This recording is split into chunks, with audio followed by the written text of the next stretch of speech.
Hello, I'm Eli Erez and I'm here with the wonderful and very talented Yoni Prior for our very first Mama interview. So here we are at the Victorian College of the Arts at the Drama Vic Conference, and this is our very first one. Yoni, thank you so much for coming. My absolute pleasure. I'm honoured. So 30 years experience as a drama educator. So we're going to go back on this up and away on our retrospective journey, so to speak, and we want to know about how, when and why you became a drama educator. I think, as is the way of things, much of it was serendipity. I wanted to be an actor, you know, when I was in my teens, as so many do, and didn't get into NIDA. And so almost by chance went to Rusden, which was in the 70s and 80s the most extraordinary centre for, and we were all training to be teachers, but of course we all got extraordinary training as artists as well. And our parents were happy because, you know, oh, we've always got the teaching to fall back on. It was always the fallback option. And I think also in the 70s, you know, we didn't really worry all that much about what, we just assumed that we'd walk out into a welcoming world and we'd do whatever. No, we weren't so. We hadn't paid for our education. We weren't quite, there wasn't the same conception of a career or a career path or a ladder, or you just wanted to really go out and do what, you know, extend what you'd learned when you were studying. So for a decade, I guess, I worked exclusively as a practitioner, as an actor, a director, a writer. I had several years there when I was living overseas, working as a translator. Though I did have to fund some of my experimental theatre with some relief teaching, so that was always the fallback option really worked. So can we talk a little bit about some of those experiences, because they're quite extensive. You worked with Hanoch Levine, is that? I did work with Hanoch Levine in Israel. Yeah. And can we before we get to the teaching part, can we talk a little bit about some of those groundbreaking experiences? Well, I reckon there were sort of two groundbreaking experiences for me, and lots of it was that, you know, your good old timing, extraordinary timing. So before I went overseas, I had, just by dint of a little web of connections, I did quite a lot of work in the sort of dying days of the pram factory with, you know, some people who really changed the face of Australian theatre, who rebuilt Australian theatre, or, you know, took it out of the sort of English repertory theatre model. And, you know, that was really a sort of privilege that I don't think I understood at the time, because it just seemed to be the next step. You know, as you do, someone says, oh, you want to do this? Oh yeah, why not? And then I went to Israel to do an MA. And why Israel? Because I had a very good friend who'd made Aliyah and who'd gone to live there. And when I visited, the first time I travelled overseas, I visited her, and she took me to the theatre, and I understood not a word, of course, of what was on, but the theatres were absolutely chock-a-block, absolutely full, and the theatre was pretty amazing.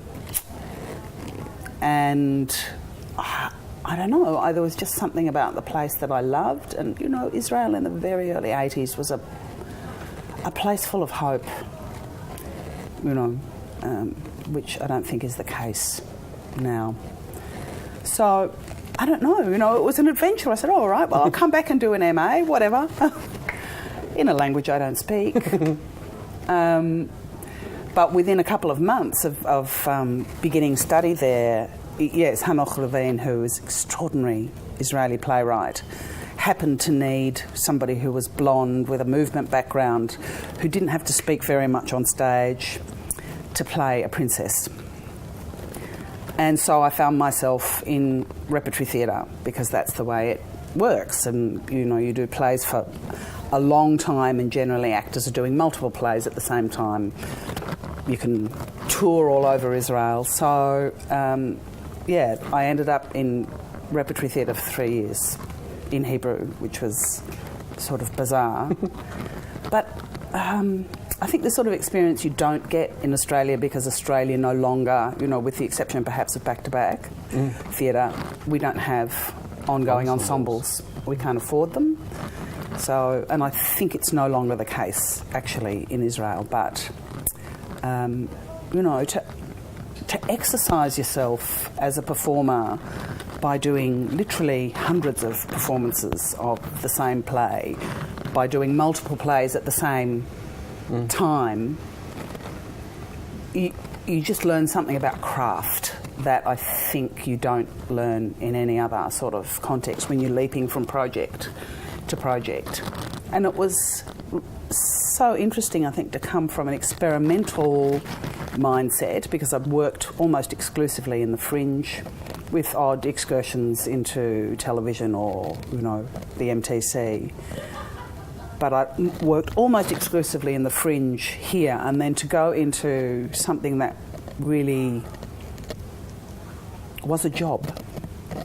This is work. This is work with all of the, the sort of dignity and the honour that you can attribute to that concept, rather than something that, where everything is contingent and could all fall apart tomorrow. So, I think that was an amazing experience, really. And you mentioned that there were a number of times that you were working as a drama educator as well, whilst involved in those projects, the Pram Factory and the work with Hanoch Levine. Can you talk about how that fed in, or was it connected in some way, or was it completely separate? What sort of drama teaching was going on while those other projects were happening? Before I went to Israel, it was all relief teaching, so it was all make it up as you go along. Absolutely. Improv. Absolutely. And sometimes it was drama, and sometimes it was Year 12 physics. So how can we improv that? Well, Year 12 physics through drama. That's right. Yeah. That's right. And I didn't teach when I was in Israel, except that I taught some English which was my other teaching method. And I did some community theatre. They put me in the company theatre sports team. So improvising in my second language was significantly challenging, especially when they said things like, play a Moroccan cleaning woman. And so you're trying to speak your second language in another accent, as if it was someone else's second language. So anyway, they were very forgiving of me. So yeah, I barely did teaching at all. I think anything you could call teaching while I was away. But as soon as I got back and was in need of a job, I rang Rusden, and they gave me first some sessional work, and then I taught in TAFE for a year with the beautiful Jo Raphael, who has taught me as much about drama teaching as I think all my 4 years at Rusden, and then went back, then got a job back at Rusden half-time for a number of years, so that allowed me to keep working, to keep practising as an artist. And then one day reality bit, and everybody above me had disappeared and retired, and I found myself running the drama department. So that's, I think, 97 I took on that role. Yeah. And when did you first start at Rusden as a sessional teacher? I started in 89. Yeah. Okay, so what are some of the changes that you've seen occur within drama education over the last number of years being involved in drama?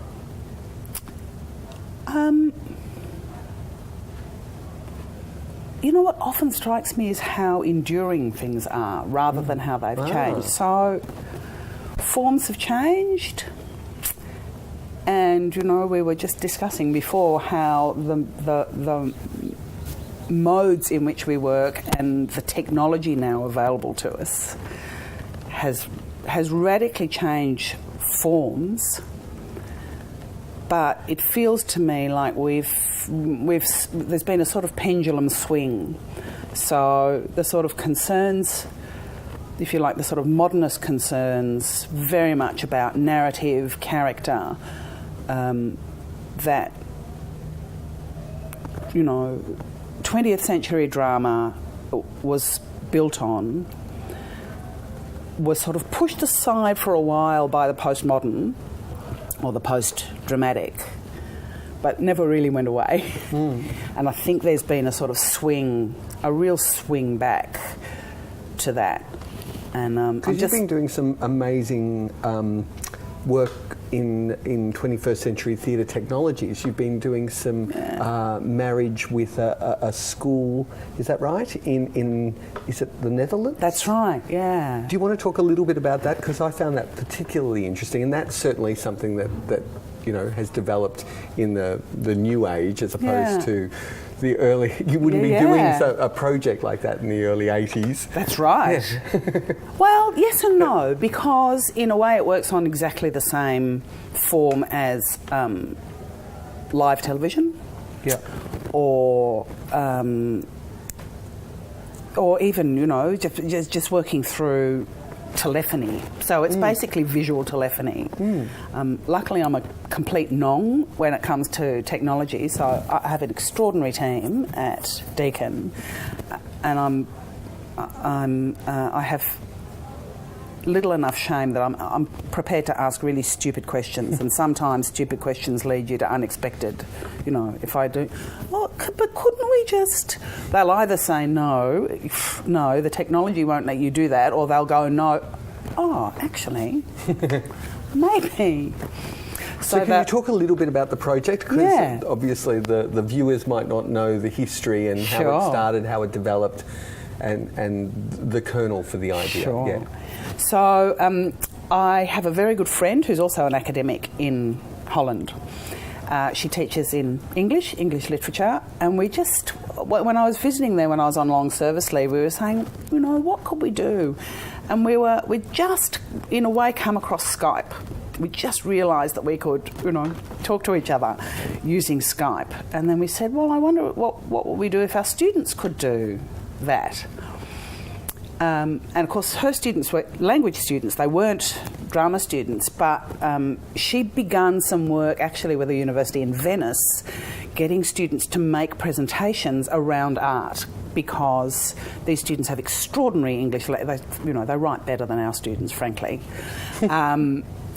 But they needed a much richer vocabulary to be able to deal with more complex things, like how do you discuss art in a language that's not your own. So they've been doing that with sort of art museums in Venice. And we said, OK, so what would happen if we did this with drama?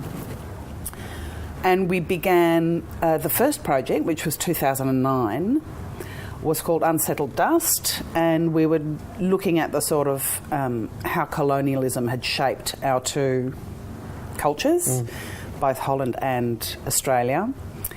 And the Dutch students were not in it, but they acted as sort of dramaturgs. So we were then just using Skype, which is highly unreliable.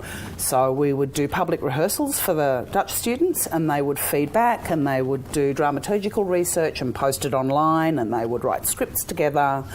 And then we were just the performers, and then they came to opening night via Skype, which was a great idea, but the technology was so frustrating because, the call would degrade and it would start to break down. It was unreliable. So then we began looking at video conferencing, which was much more reliable. So between 2009 and 2013, I think, was the last piece we made. We've made 6 projects, and they've become increasingly participative for the Dutch students. So we moved quite rapidly to a situation where the Dutch students were actors in the piece, and there was a live audience in Australia and a live audience in Holland. And so if you were sitting in Holland, you'd have the Dutch actors live in front of you and the Australian actors on the screen with them. So, great challenge for thinking about how do we make it really clear that this is live? They're not playing to some sort of video playback. It's completely, interactive, and do we want their audience to see our audience, and how can we make the two sites mean something dramatically, and how do we deal with technological issues like very particularly the sound lag. So if you're trying to build dramatic tension and you've got this lag before the voice arrives, do we work with it or against it? Do we jump on the end of the line? So, I think the students, apart from really exercising their imaginations, it was just a really interesting way of them learning artisan skills about how we shape a dramatic process around the limitations that we work within. If we're working in an empty space, how do we make that mean? If we're working with objects that are not that are not literal, they're metaphorical, then how do we work with that? If we have 25 people in the group, but we want to do Who's Afraid of Virginia Woolf, what sort of piece is going to come out of that particular combination? So, that's been an exciting process. And we're about to move into a stage where, because we have a motion capture studio at Deakin, where we will also start looking at sort of working with 3D images. So, they're the sort of luxuries you have when you work in a university that has limited resources, very limited resources in some ways, but amazing. Ingenuity. Amazing, yeah. And, it's great to see the students begin to take that into their own devised work, the work they make themselves. So, virtual scenography, projections, live feed, footage, pre-recorded and, live sound, looping, all of those sorts of things are now becoming standard operating procedure. It's very exciting. It is, it is a really exciting time, I think, to be making performance. You're sort of balancing between multiple worlds, but fantastic, huge questions like, what does live mean? Yeah. And what does a live audience mean if they're not actually in the room with you? So I think there's sort of extraordinary potential for things like live stream performance, which artists are starting to do, and the sort of audiences that opens up. Absolutely. Means that, we did a project. One of the projects in the middle there was with British Museum. So, and the Museum of Archaeology and Anthropology at Cambridge. So they gave us a brief, and they said, we want you to make a piece about this bark shield, which was the first object stolen, the first Indigenous object stolen by Cook and Banks when they landed at Botany Bay. So their first encounter with Indigenous Australians, apparently the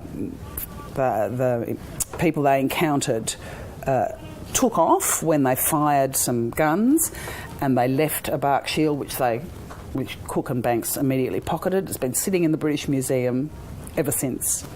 As you can imagine, very loaded object symbolically. And they said, make a piece about this. So my students made a piece where they created a sort of virtual museum. And we had audiences in Holland, in London and in Cambridge. So this is what you can do now. You can have audiences everywhere just watching whatever it is you do. But you have to rethink what space means. Yeah. You have to... And what a live audience means. What a live audience means. Everything is filtered through the lens of the camera. So this is what I mean by in a way, it's good old-fashioned live broadcast, television broadcast technology. It's building camera scripts. So it's quite complicated. It's the Don Lane show with the live video link. Absolutely, and with all the sort of inherent risks. Okay, so we've talked about some of them, I think, already, but the highs and lows of the career that is Yoni Prior. So let's. There's so many that I'd love us to touch on, particularly from my perspective and my history and knowledge of your work. The Gilgal days, and they were pretty groundbreaking. So maybe could we touch on some of that? Sure. Cool. Sure. Well, that was again a piece of extraordinary luck, given that I came back from Israel with this second language, and I'm not actually Jewish, But, having been immersed in Israeli/Jewish culture for all those years and wondering what on earth, you're going to do with this experience, and Barry Kosky found me. How? He saw... I did a piece in very early 90 when I got back with Peter King, in which was set in a Jewish care facility, and in which Peter just said, you know what, do some of it in Hebrew if you can. So I did. So Barry saw that, and I guess understood that he was a Hebrew speaker. Yeah. And so when he was putting the Gilgal company together, he came and sought me out. So I didn't know him from a bar of soap. I didn't know any of the other glorious actors. And then what followed was really, I think, creatively the 5 richest years of my life.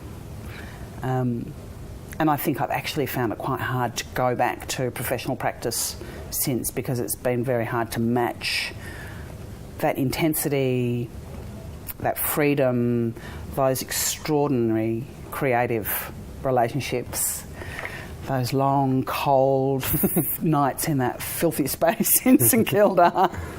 And I think that, the sense that you could just make what you wanted to make. I think Barry often has a reputation of being sort of deliberately provocative or somehow willfully difficult.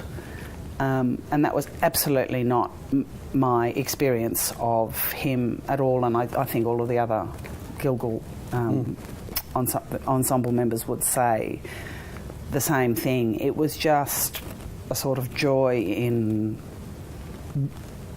working with whatever came into the room and throwing out the rules, or really examining the rules to see how far we could push them. But they were sort of amazing, incredibly busy years, given that I was teaching at the same time and then running off to rehearsals at night. But I also think that fed, I was finding things in rehearsal that I could take back into my teaching practice. Because you wrote your masters, is that right? Did, on Levad. On making the solo work, yeah. Which was an incredible, we talk about the highs and the lows. Yeah. So can we break that open a little bit? Levad was absolutely the most challenging performance I'd ever made, and in fact I've just finished my PhD, which in a way draws a thread through that, because the PhD was talking about how rehearsal processes, always think about how rehearsal processes shape the performance product. But I took a sort of further step back and said, well, how are rehearsal processes shaped by the context in which they are created, whether they're conventional and established or experimental and serendipitous. And so Levad was the first time that we had taken the Gilgal work really out of the filthy spaces and into an established theatre company, that's right, and worked within their organisational framework. And so we had to work faster than we would normally have worked, I think. And as with the others, we built it in bits, but because of the shorter timeline, the bits were not put together until quite late in the process. So it was quite late in the process that we realised what a marathon we made for an actor. And I think also just this sense that we couldn't, the other pieces we'd been able to just chuck things out wholesale and start again on a whole section. I remember in Esperanto, we threw out about 20 minutes of material between the last preview and opening night. We said, no, we don't need that. We'll just put this in there, and then we'll just leap straight to there. So, that was a really testing process, made even more testing by the fact that I became ill after the first week, and then you suddenly think, there's no understudy. There's no one else who can do this. The show has to stop till I get better. and go back on stage. Because I remember ringing Louise, who was one of the Gilgal members, and saying, "You know the show quite well, couldn't you? Couldn't you step in?" Which she couldn't, of course. So, yeah, we had to take a whole week out of the season with everything that involved in terms of darkening a theatre for a week, all of the sort of investment.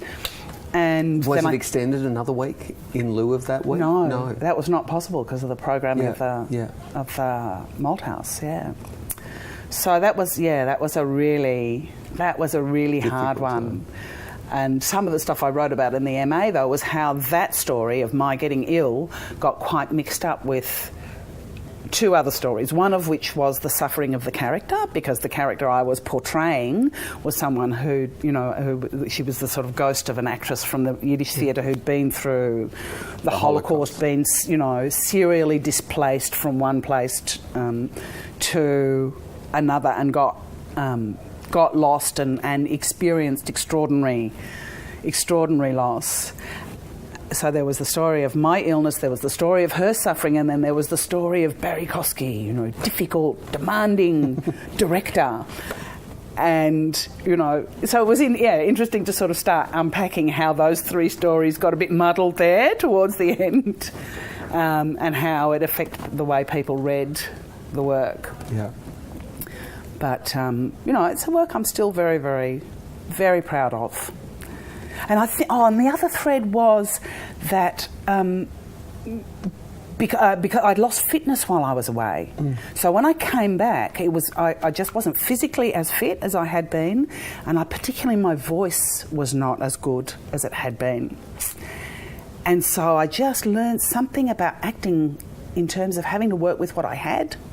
So there was this sort of shift in the way I performed that character, where I understood that I couldn't conceal the effort it was costing me, either in my body or my voice, and I just had to somehow reshape the performance to make those things mean.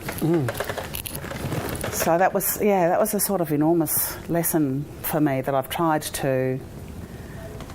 Hard to teach that lesson to very young performers, because often they don't want to deal with their restrictions. They want to push forward. They want to learn how to do something different. They want to test themselves against big challenges.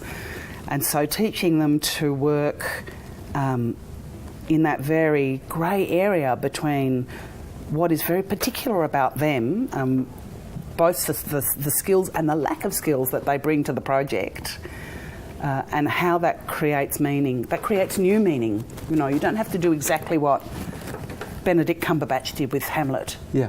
You do your Hamlet. You do your, I'm a 19-year-old woman from Berwick. You can do that Hamlet and see where that takes you, because that's how you create new stuff, not by just repeating. So. And it's not just about the creating of the work, it's about the analysing and the evaluating of the work, which you've clearly gone into great in-depth work on. And what's wonderful is that feeds into your teaching practice. Yeah. That your students are learning how to analyse and evaluate the work that they're creating with their students. Is that? Yeah, I think that's right. It's a well-used term now, but you're trying to create reflective practitioners. Yeah.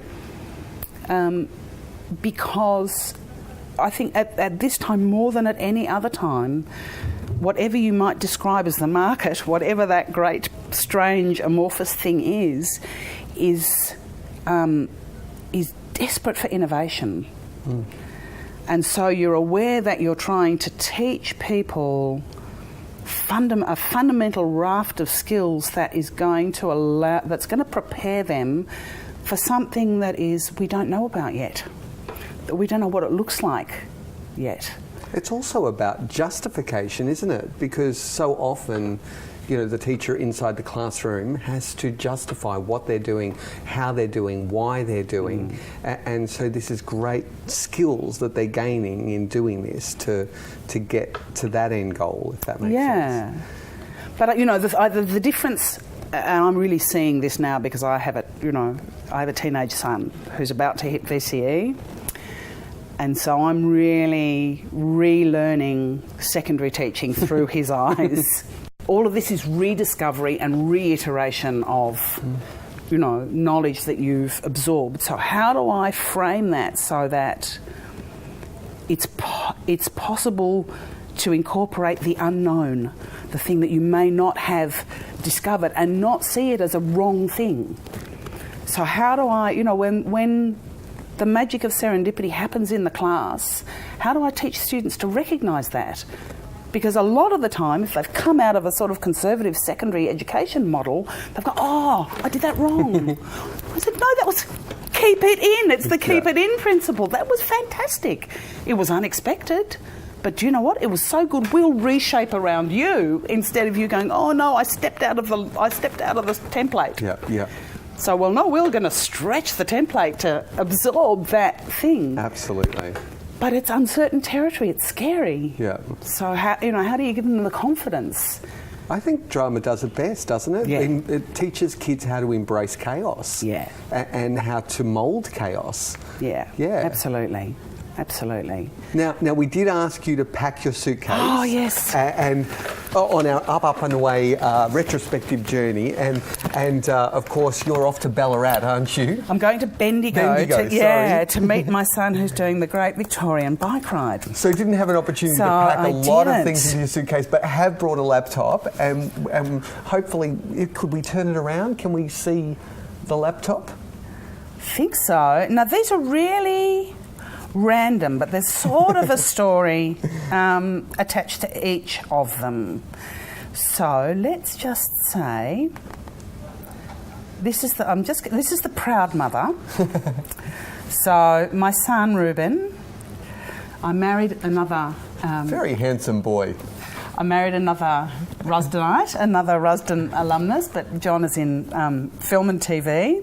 So Ruben is a Rusden product, and he's got a developing interest. The greatest production ever. Yeah, developing interest in drama. His absolute passion is music, but he has two phenomenal drama teachers at his school who I just saw in the foyer. Awesome. Yeah, Emily and Emma, and so they've drawn him in. So he's about to do Year 11 and 12 drama.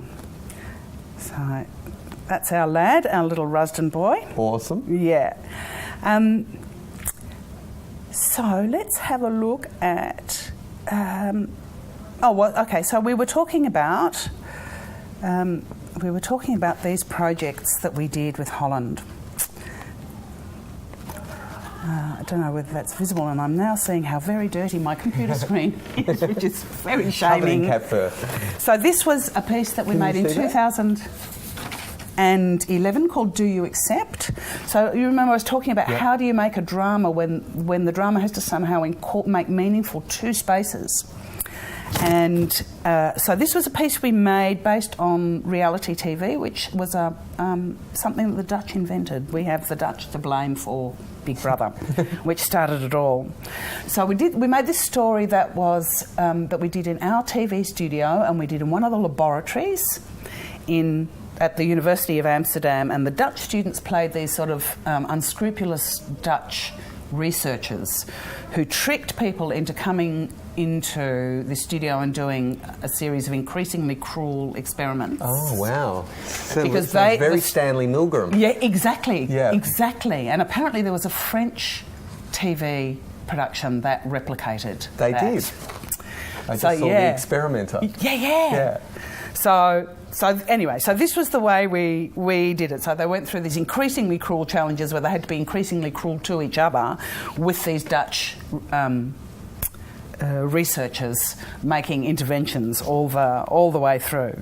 So anyway, that's just an image from that. Sounds that was awesome. It was great. It was really good.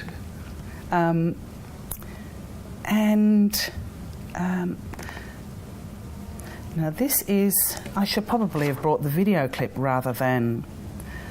But this is Are they fig leaves? Yeah. This is a piece... This is sort of Gilgal and sort of technology. So last year I directed the Journal of the Plague Year, which is written by or adapted from Daniel Defoe's novel by Tom Wright, who was one of the Guildhall alumni. Again, an amazing theatrical imagination, and perfect when you're working with students who might, this piece anyway, who might have, you know, extraordinary energy, but not yet have really honed technical skills. So this was just this great rollicking piece where they had to swap roles every minute and have things rolling on and rolling off. And the final scene is the Great Fire of London, which is, in theory, what burnt the plague out. So, and for some reason he wanted Adam and Eve in there as well. So we've got some Adams and Eves, that's the fig leaves. So this is sort of Defoe's hallucination. And we had this fantastic animation of fire that everybody sort of got sucked back into at the end after this we had him hallucinating somebody singing the Live Aid song, Do They Know It's Christmas? As he was hallucinating all these historical figures, and including Adam and Eve. So sounds very theatre of cruelty. Yeah, really. But great when they learn that. Now this one's more or less for you, Ellie. Oh, the Rusden wardrobe. Is that Trish? That's Trish. Oh, my God. So Trish has been there longer than me. She was there when we were both students. Yes. And she is extraordinary. She is extraordinary. She has the capacity, talk about, you know, literally turn Sal's ear into a silk purse. So this is she's one of the great living treasures, I think. She really is. Trish. Yeah. Brilliant that she's still we with always us. had champagne taste with beer budgets, and she somehow always made that work. Absolutely. Yeah. So inventive. Yeah. So inventive. And that's exactly the imagination you want in your students. So this, I think, okay, yeah. So one of the other things that we do that I love, it's not particularly my area of expertise, but I think this is, we have a partnership with, which used to be with Fed Square, it's now with the Arts Centre, where we make a huge site-specific work for them every year. Beautiful. So we make this great event. So this was last year's, this was Stories from the River. So all of our students were in, again, various period costumes, doing all sorts of activities, including pulling mysterious things out of the river. And it's a brilliant way of teaching them that, you know, there's performance that doesn't have to be in a theatre or on a screen, that engages with public in different ways, or community in different ways, that responds to sight. And I think it just takes them to a set of other possible, both creative and employment opportunities. Yeah. You know, it's not a big leap from this to being an extraordinary party or wedding planner or event designer or something like that. It's all theatre, really. And that, in a way, comes out of... There was a period where... I just have to find it. Here we are. There was a period where we used to make a huge event in St Kilda every year. This is... this is going to look rubbish. This is going to look really rubbish. Looks good to me. There we are. So it's a sort of a map, yeah. So we'd make a sort of weekend of work all around St Kilda, and that would be in theatre, because at that point we had a partnership with Theatre Works. So it would be in the theatre, it would be in the church next to Theatre Works, and it would be in all sorts of sites around... I think one of my ex-students, Elliot Singler, was absolutely. in this one. Yes. There was one I remember we did that was about St Kilda's role in... during the Second World War. So we were looking at, the art of the time. But St Kilda, that's sort of how St Kilda developed its reputation, as it was where all of the sailors particularly would come from Port Melbourne to St Kilda when they were on leave. So it's where its reputation for prostitution and all of those sorts of things. And one of the events we made was this big event on the beach, which was about seeing a Japanese submarine in Port Phillip Bay. That actually happened. Yeah. And we got the army involved, and the students. We did this sort of slow panic thing as they saw things and they built it, and then they built barricades, and we had the army. We had an army truck coming in, and then there was this weird ending, which I don't know whether it completely busted it up or whether it was just piece of brilliant serendipity, that somebody came in just towards the end on their, what are they called? Motorbike? No, but that go on water. Oh, jet ski. Jet ski, see? Early dementia, you can see, having word-finding problems.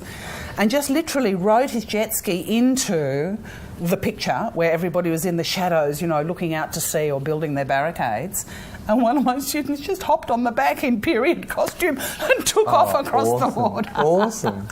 So this was, I used to do these with Christine Sinclair, who is also an extraordinary colleague and great inspiration to me and sorely missed. She'll be coming up in another Mama interview. Brilliant. Yeah. She's amazing. Yeah. Have I got anything more I need to show you? Well, we've got so many more questions to ask you, but apparently we've run out of time because you had to leave at 11 o'clock. Yes. Yeah. We won't go through them now, but we will try and find a time to invite you back. Thank you so much for giving us some insight into your wonderful and amazing, extraordinary career. And we look forward to our next Mama interview with you at some future point. Oh, I look forward to the others. Beautiful. Yeah. See you later. Mwah.